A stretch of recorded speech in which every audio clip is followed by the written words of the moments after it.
Welcome back to Final Fantasy XIV with the Rude Man. And we're going to get right into it. Let's chat with Alphanil here. The Ishgardians have warred with Dravarians for centuries, nay, nearly 1,000 years. In all that time, not once have the enemies reached their defenses and entered the city proper. Yet, regardless of how strong these magical wards may be, I nevertheless fear that the Ishgardians are underestimating the gravity of the situation. Though it was not Midgard Sormor who roared, a call to arms by one of the first brood cannot be ignored. Until such times as they choose to request our aid, however, we can do naught but observe the situation at a distance and pray that our fears are unfounded.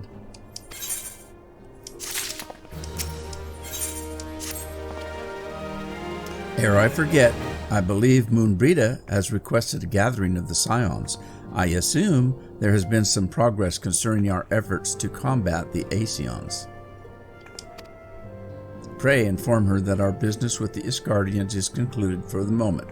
I shall be along once I've completed my communications with the Crystal Braves.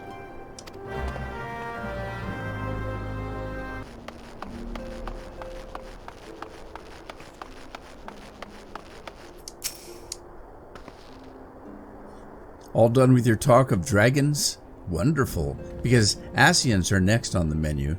Let's head into the solar, shall we?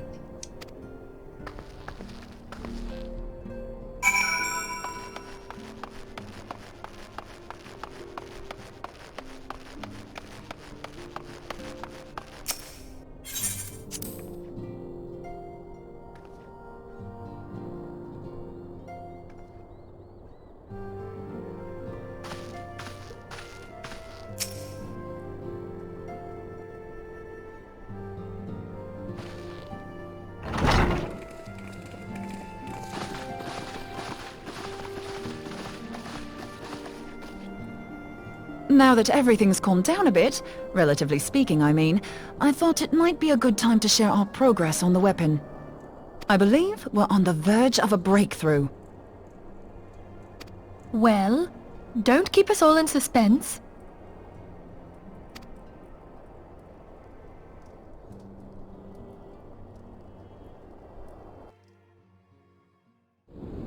Just in case anyone's forgotten, let's start by reviewing what we already know. So, an Aeon is an immortal because its soul doesn't return to the ethereal realm when its host is defeated. Instead, it flees to the place that lies between our world and the void. Therefore, the first step to permanently defeating an Aeon is preventing its soul from making this journey. And if you recall, when we last gathered here, I had verified that white auracite has adequate capacity to entrap the beings, albeit only briefly. Which left the small matter of their extermination. Aye. To unmake an Aeon soul, one must needs smite it with a concentrated burst, or blade, of purest ether. However, we wanted for both the data and the means to forge such a weapon. Short of experimenting on an actual Aeon, you see, there's no way to gauge how much ether its soul is made of. As such, we don't know what etheric density our blade needs to have in order for it to work. So we'll just have to make the densest blade we can and hope for the best. Though that would require a lot of ether. Hang on a minute! Why didn't we think of this before? White auracite can hold an absolute heap of ether, can't it? Please tell me you're joking. God's sakes, Ida. I feel as though I'm reliving the same scene over and over with you. How many times do you need to be told that white auracite cannot store ether for long periods? Being intangible matter, ether is given to dispersion. Only in its crystallized form is it a stable source of energy. I will test you later on this, so see to it you do not forget. Right, yes. It's all coming back to me. So our hopes rest on good old crystals again, do they? While they are certainly reliable, they leave something to be desired in the area of portability. Indeed. I am reminded of the quantity of corrupted crystals required to thwart Leviathan, and the extraordinary lengths to which the Lamentsons went to transport them. What if it should prove that a similar quantity was needed to destroy an Ascian's soul? Or still more? I do not envy the poor sod who has to lug all of that around on the off chance that an Ascian appears. That's the very problem we set out to solve, and I reckon we've found the answer. If it isn't practical to lug around the ether we need, we'll just have to draw upon another source. And the only viable source is the land. If you mean to tap the great river of ether, know that it will entail considerable risk. Meddling with the currents may well induce a surge like to the one which despoiled Mordona. Give me a bit more credit, will you? Why would we need to tap the river when there are veritable reservoirs jutting out all over the land? Aye, I speak of corrupted crystals. It might be that their aspect is out of balance, but a crystal's a crystal. It contains ether, and we can help ourselves to it. While corrupted crystals are indeed abundant, there is no guarantee that they will be in close proximity at a crucial moment. But what if we don't need them to be? What if we could tap their power from afar? A malm away, say? If we could do that, we'd have ready access to ether aplenty in almost every corner of Eorzea.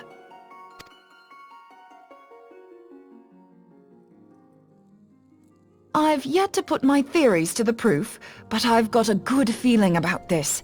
If no one has any objections, I'd like to see where this avenue leads. If you think it worth your while, you have my blessing. But tell us, what are your theories? I, for one, am most eager to understand the process, however vaguely. I thought you might say that, but no one wants to listen to boring old theories all day, do they? I know I don't.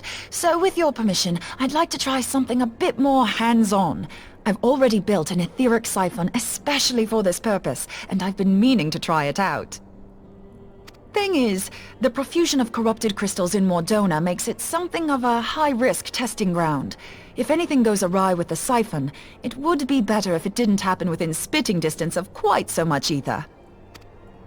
Ideally, I need an isolated specimen. Does anyone know where I can find one?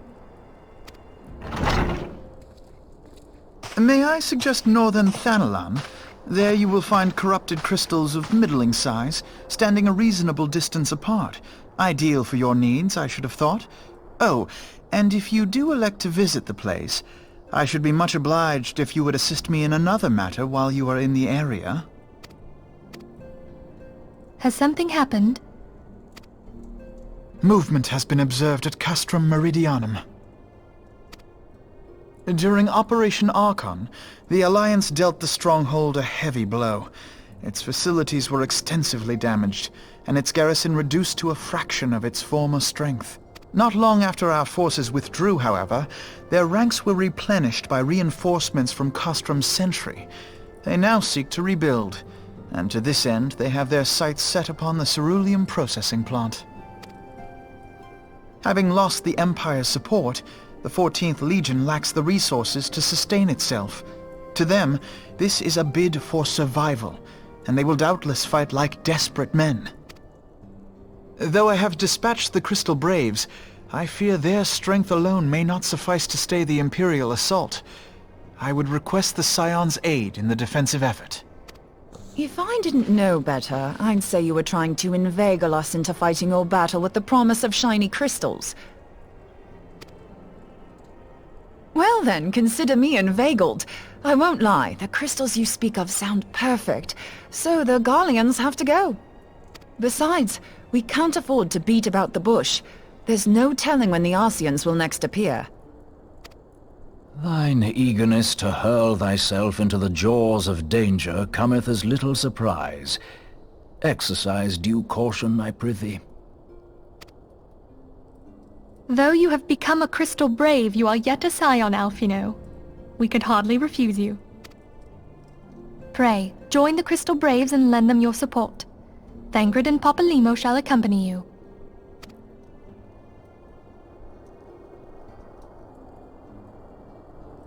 Ida and Yashtola, in the meantime I would have you assist Moonbreeder. Scout out the crystal clusters, that the testing may commence as soon as the Gallian threat has been eliminated.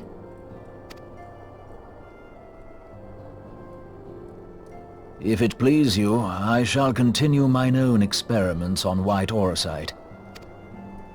Thank you, Urianger.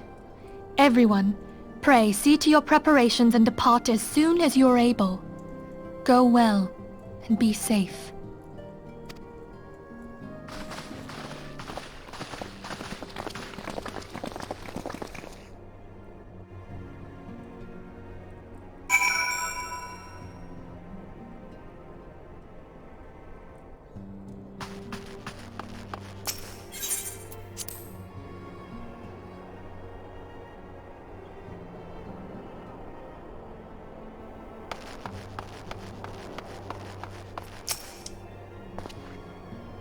Twould seem that the events have once more conspired to rob us of the rest and recuperation we need. Though I would wish it otherwise, I must ask that you head straight away to the processing plant. The Fourth have already deployed to the area and await the arrival of the Scions. Wilrid will brief you on the developing situation. Meanwhile, I must rendezvous with Captain Ilberd at our headquarters in Ulda. I shall take command of our force there with a lighter heart, knowing that you go to support the front lines.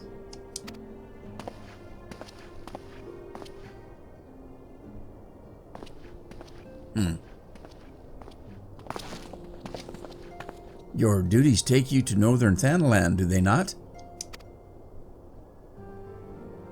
We too must say our farewells to the Rising Stones for a time. Flimin travels to Ulda, and we shall serve as her escort. At my daughter's behest, I go to contact certain old acquaintances in the Gilded City. We are beset on all sides by civil unrest and imperial machinations, threatened by primals and troubled by dragons.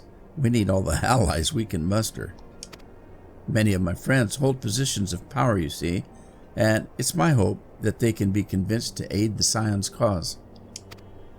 If past events have taught us anything, then we know that Erosia must present a united front, or we shall all fall.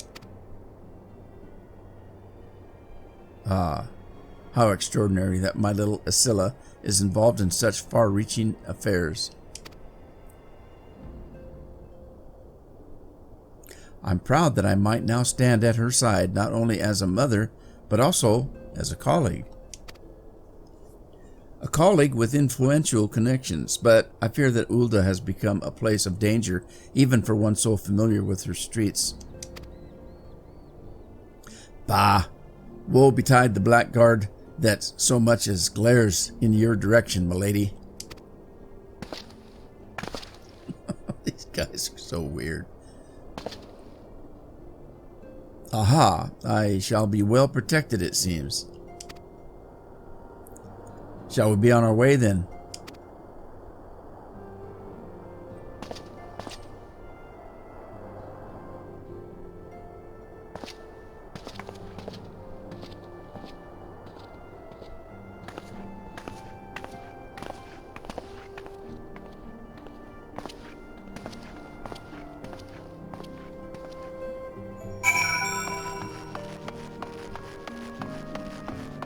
All right, let's get out of here.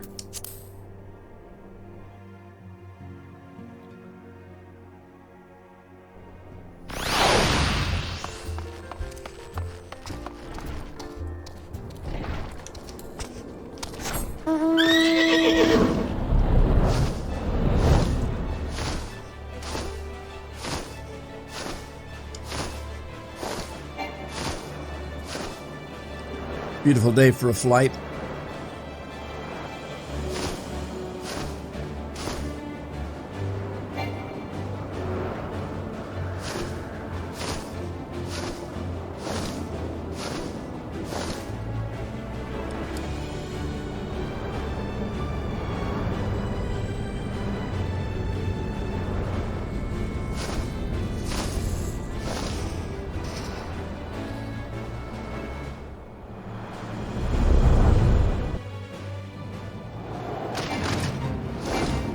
And then it's foggy.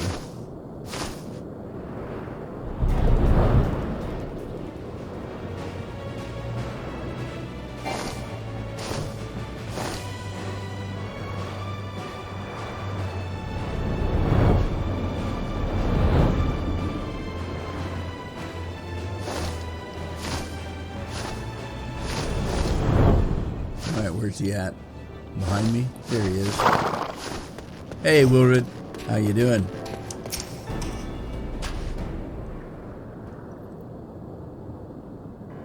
Commander Levelier sent word that you'd be coming.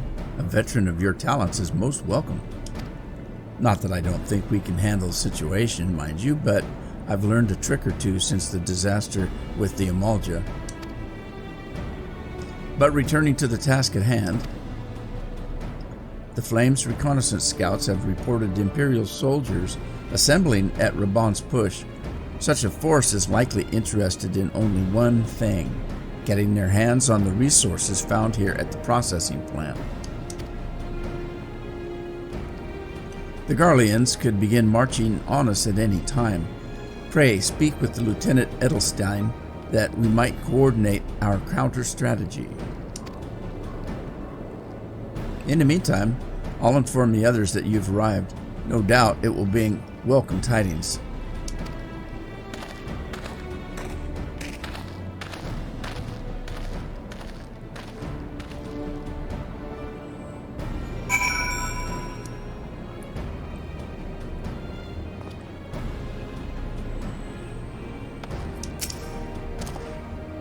Lieutenant Painter, my soldiers yet tell tales of your deeds during Operation Archeon.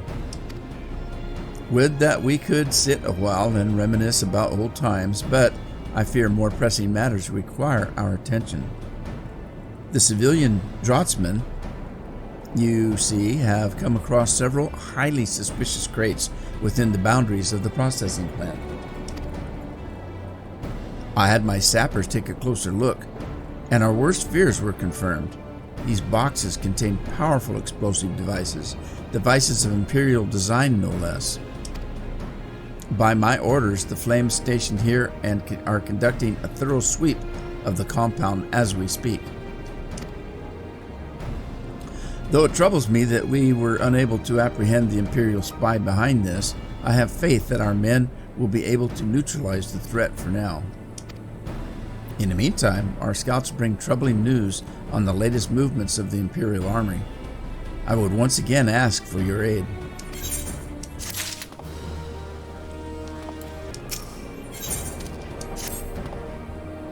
We've been keeping a close eye on the Garlean garrison, and 'twould seem the Imperials have finally begun to mobilize. According to the reconnaissance report that came in, the squads seen leaving the castrum are too few in number to effectively take and hold out position. They will likely mount a swift assault and focus on the acquisition of resources. I have, of course, also shared this report with the Crystal Braves. They've decided to take the field to meet this assault head on. I have apprised your few fellow scions of the situation, and am heartened to know that they will be joining the effort. Pray report to Lieutenant Alain and lend your much welcome strength to the counter-offensive.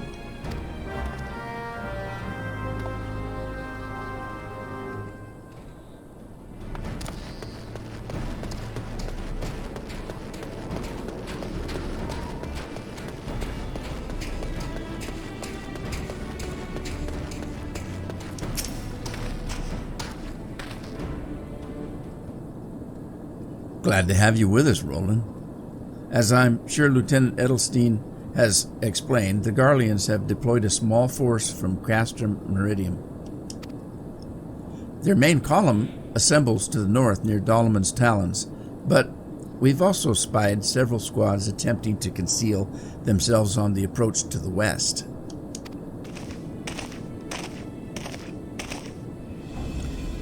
They wish you to rush forth and commit to battle with the main column, leaving the detached force free to raid the plant and pillage supplies. Not much of a strategy, but these are desperate men. Captain Nilbert.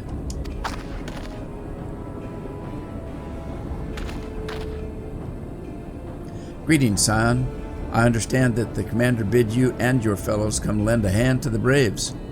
With such mighty heroes at its disposal, the Fourth should have little trouble contending with aught the Garleans might throw at them. But even you cannot be everywhere at once. The Third was getting restless holed up in Ulda, so I marched them out here to fill any holes in the plant's defenses and add their numbers to your counterattack. The reinforcements are welcome. We've enough soldiers now to divide our forces and safely engage the enemy far beyond the walls. Aye, 'twould be best to avoid staging a battle anywhere near this much Carillion, but let's take this fight to the Garleans. A wise course indeed. I shudder to think of the consequences should any of these storage tanks be exposed to fire. If there are no objections, the Scions shall join the Fourth and give battle to this main column. You're with the Third, then Warrior of Light. Your job will be intercept these squads hiding out in the west and prevent them from reaching the processing plant. When you're ready to proceed, Lieutenant, his scouts should have a rough idea of where the Imperials have concealed themselves by now.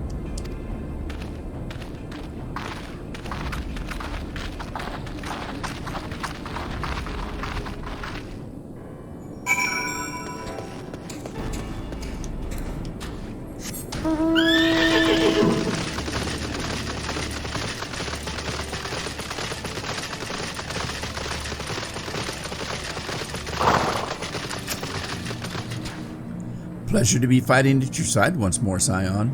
Our operations invariably succeed when you're around, and victories are wont to pave the road to greater coin. Now, this detached force we've seen eliminate has split into smaller squads, the better to conceal themselves within the terrain hereabouts. We'll need to split ourselves up as well to cover more ground and make sure that we root out all these would-be raiders. And seeing as you're an army unto yourself, I've assigned you your own areas to scour clean of enemy soldiers. Aye, this will be a simple search and destroy. We'll rendezvous back here when the task is done. Happy hunting.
First one down.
second one down.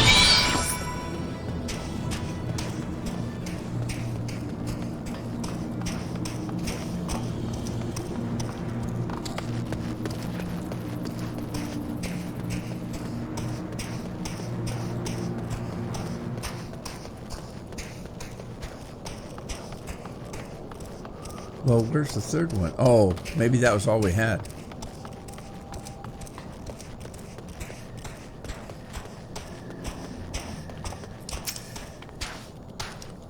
You seem grim, Scion.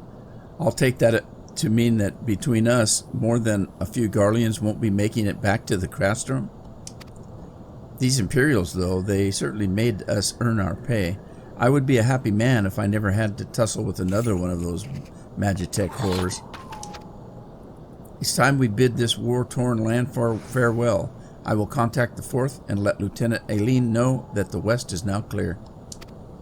I would appreciate it if you would do the same when you report to Lieutenant Edelstein.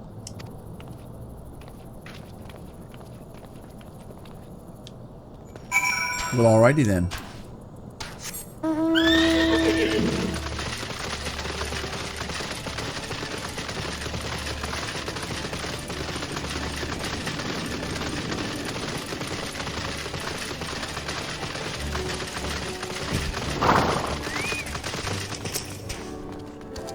Lieutenant Painter, what news of the Garleans? Their raiding parties are no more than excellent. The Imagina engineers will be most relieved to hear that the plant is no longer in any immediate danger. Thank you again for your assistance.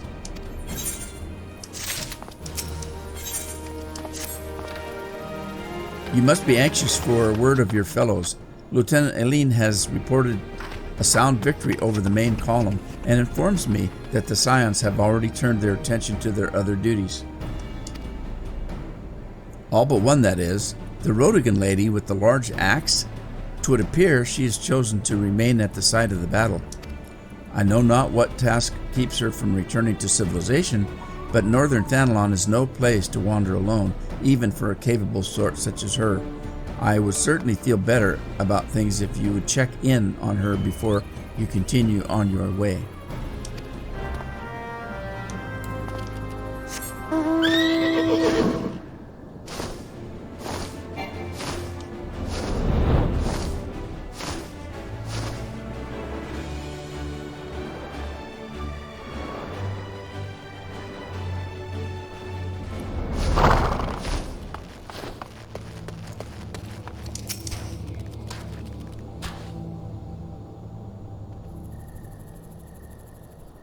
Hold on, I won't be a second.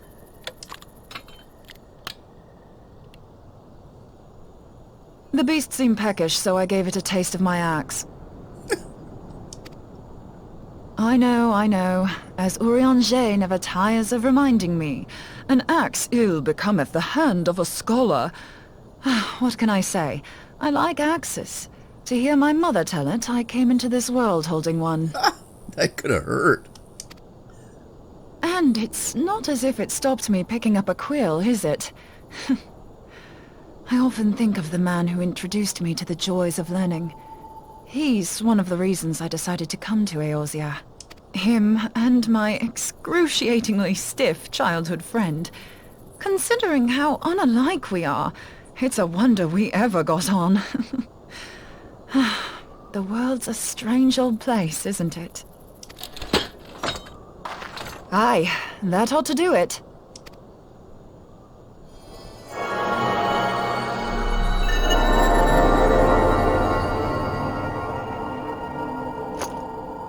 So far, so good.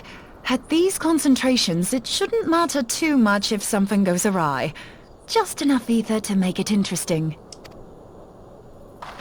Did you see that? The way the crystal glowed? The siphon works, I'm happy to say. With a few refinements, it should satisfy our appetite for ether, which just leaves the small matter of forging our blade. I'm not sure how to go about it just yet, but I swear to find a way. I'll put a blade in your hands if it's the last thing I do.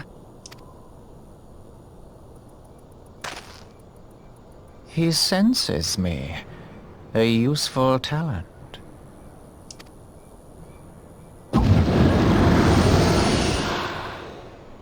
Anasian, are they onto us? By your brand, I see you are an Archon of Sharlayan, keeper of knowledge, seeker of truth. Meddler. I don't know what the hell's you're saying, but I don't much like your tone. Your instincts serve you well. But come, be not unsettled on my account. That lovely brow was not made for frowns. But I waste my breath. Let me direct my words to one who understands them. We meet at last, warrior of light. I am Nabriales. And you have long been a thorn in my side. I suffered the overweening presence of La Habrea that men might host the power of gods, only for you to undo my hard work.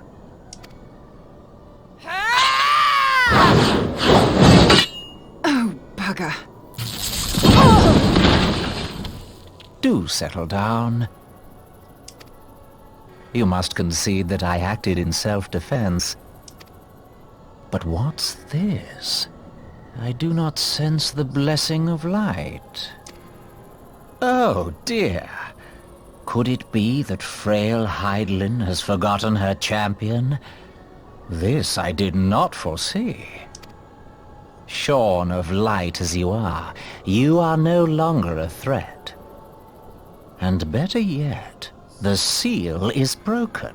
The seal? What the hell are you talking about? Now is the time to claim the staff.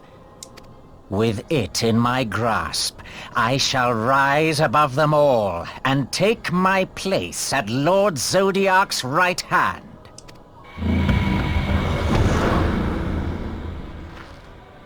What did that bastard want with us? Nabriales, he calls himself. With charm like that, I'll bet he has maidens falling at his feet. Unconscious. But this staff... You say just talking about it had the bastard grinning like a brat on his name day. Must be quite a staff. Oh, gods. He means Tupsimati, Master Louis Soir's staff.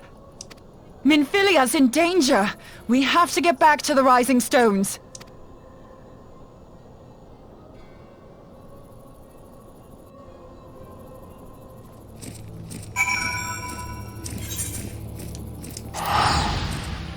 All right, heading back.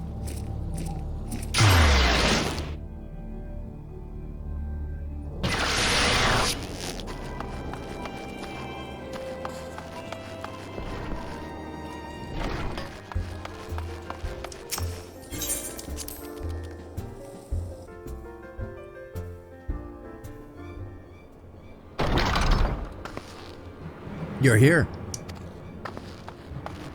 Master Louis Soir's staff is kept in the Solar, isn't it? Quickly now.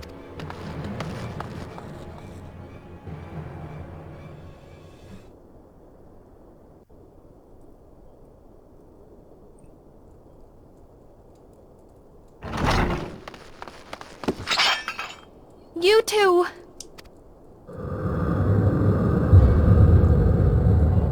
So, you were able to divine my intent.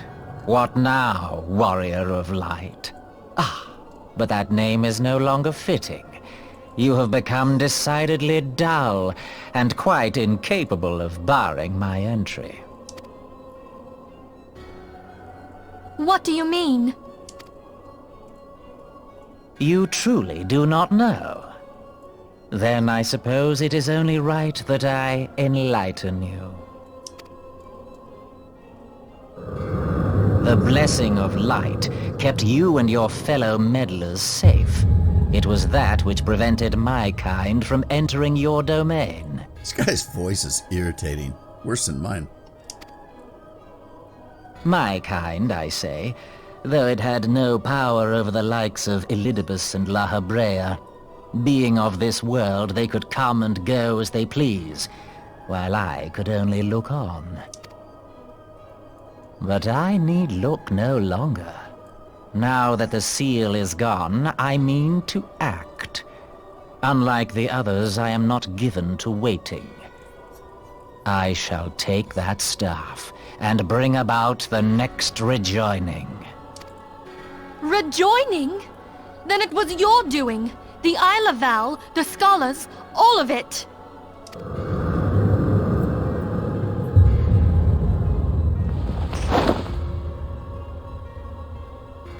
You will not harm her!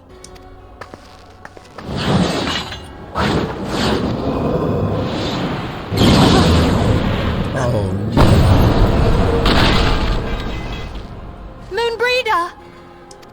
Why must you insist on forcing my hand? Did you learn nothing from our last meeting?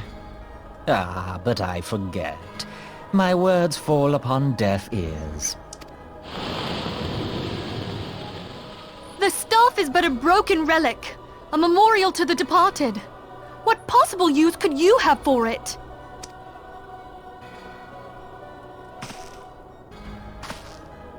What use? You mean to say that all this time you kept the key, never knowing what it was you possessed? The staff Tupsimati, or rather the stone tablet it bears, is host to a great power. Together with the horn, it can be used to draw vast quantities of ether from its bearer's surroundings. How else do you think Louis Soir was able to invoke the power of the 12 without making them an offering of crystals? Summoning requires not only prayer, but a profusion of ether. Even a child knows that. If I did not know before, you may be certain I do now. But above all, I know that we cannot allow this staff to fall into your hands. I will die before I let you take it. Insufferable woman. I would happily end your miserable life here and now. Alas, Elidibus would never let me hear the end of it. Very well. If you will not part with the staff, I will take you too.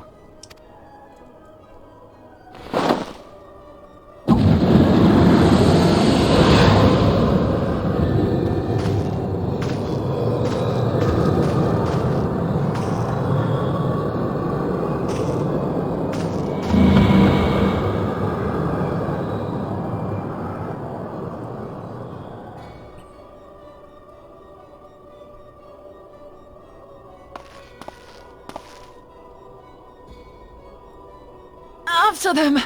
Quickly! Before the rift closes!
You're safe. Thank the 12.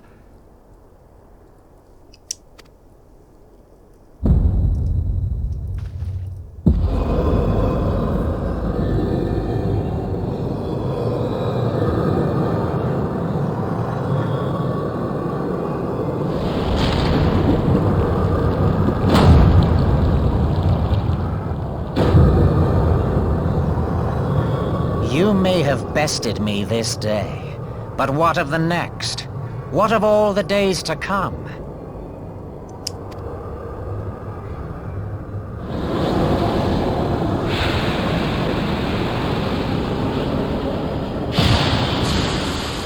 Remember, light no longer holds sway here. I may return whensoever I wish, again and again and again. Eventually, you will falter, and the staff will be mine. Until next time, Scions.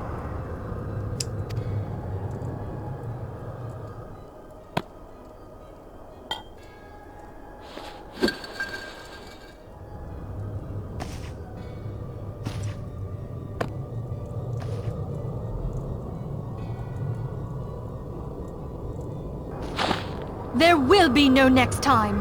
This is the end.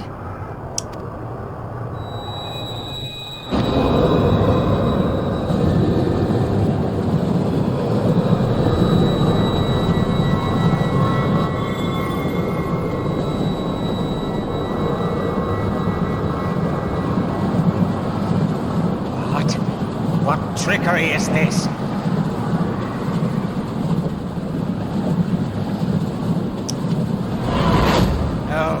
No!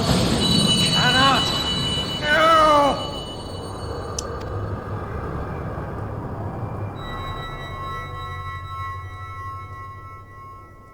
Use Tube Samati to gather ether.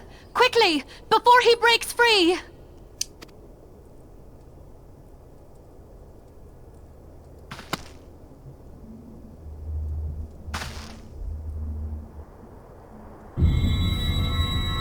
Concentrate!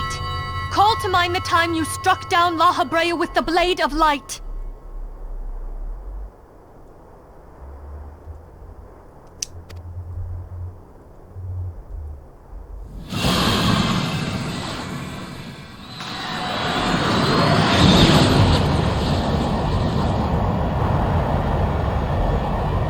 Why won't it work?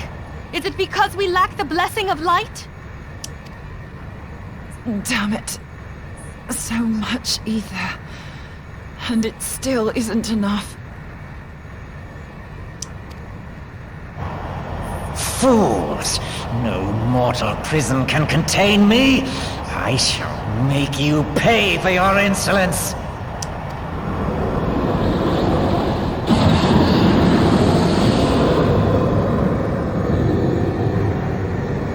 Please, Mother Heidelin, hearken to our plea. Lend us your divine light. Why can you not hear us? Do our words no longer reach you?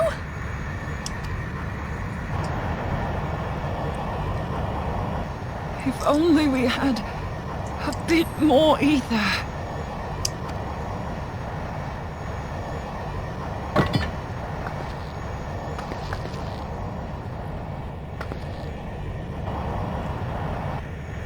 Moonbreeder, what are you doing? Master Louis Soir, I understand now the choice you made. In death, there is life. Farewell, Urianger. You damned old coot.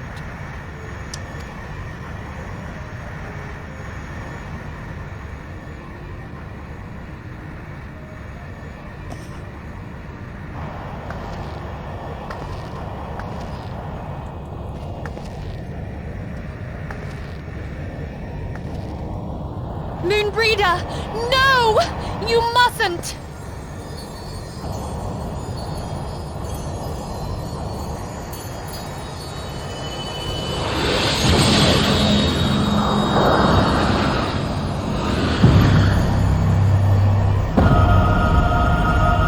What? No! It cannot end! I am eternal! I am immortal!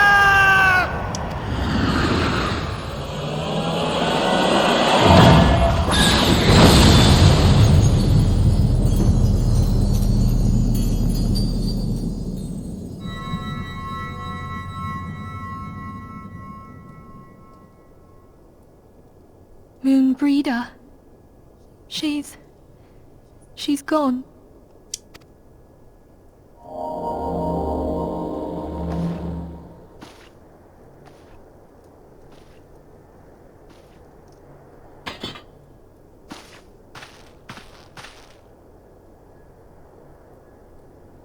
You did it, my friend. The Ascian is dead.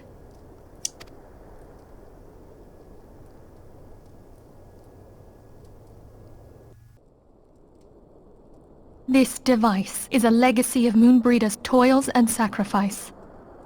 I shall hold on to it for safekeeping. Minfilia, are you all right? I am. Oh, we were surveying northern Thanalan when we received the distress call. We returned as swiftly as we were able. It seems you have everything in hand, however. What happened here? Where is Moonbreeder?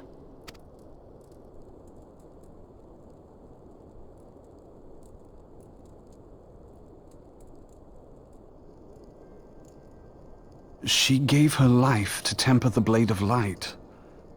I have no words. Rather than await the inevitable, she took her fate into her own hands. Does Urianger know?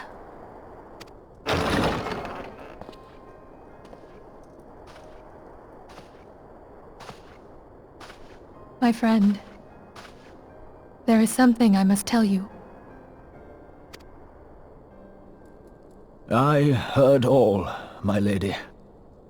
The moon sinketh, taking her leave of the heavens, yet her passing heraldeth the coming of a new day. Moonbreeder hath fulfilled her destiny, hath she not?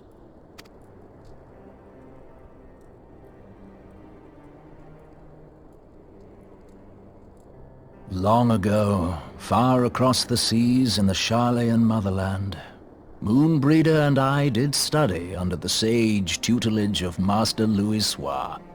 Full oft did he impress upon us that knowledge existeth to serve the greater good.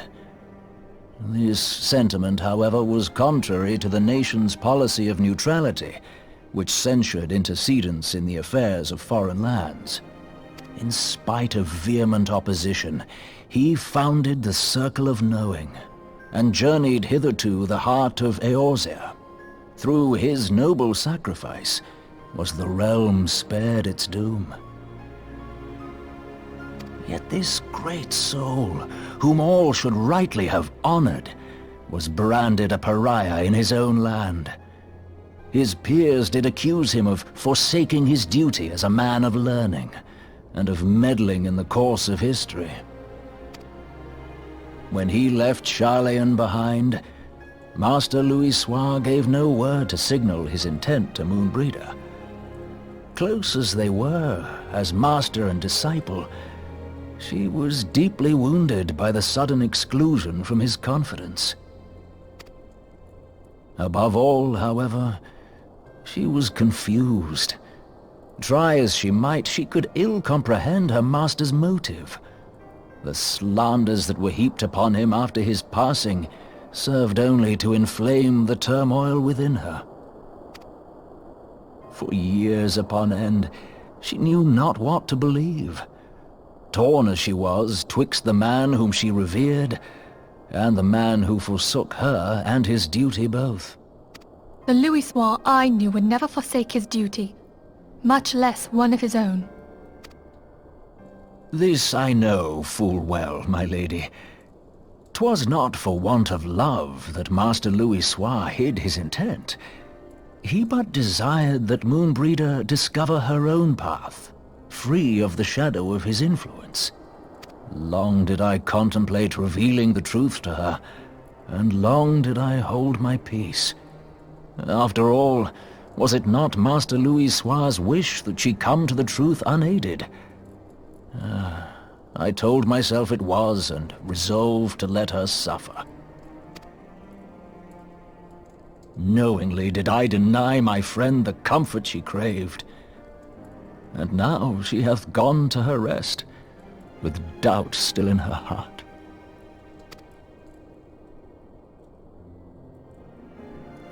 Speakest thou in earnest? Did Moonbreeder truly come to understand Master Louisoix's will before the end? The realization hath set her free. She may now find the peace which hath for so long eluded her. Oh, Moonbreeder, my dearest, how I shall miss thee.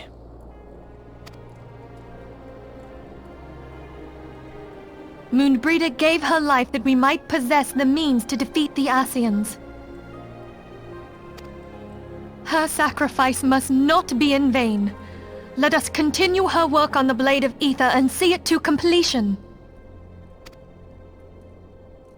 My lady, I would mourn Moonbreeder in mine own way. I beg your permission to return to the Waking Sands. Of course, my friend. Take all the time you require. We shall be here should you have need of us.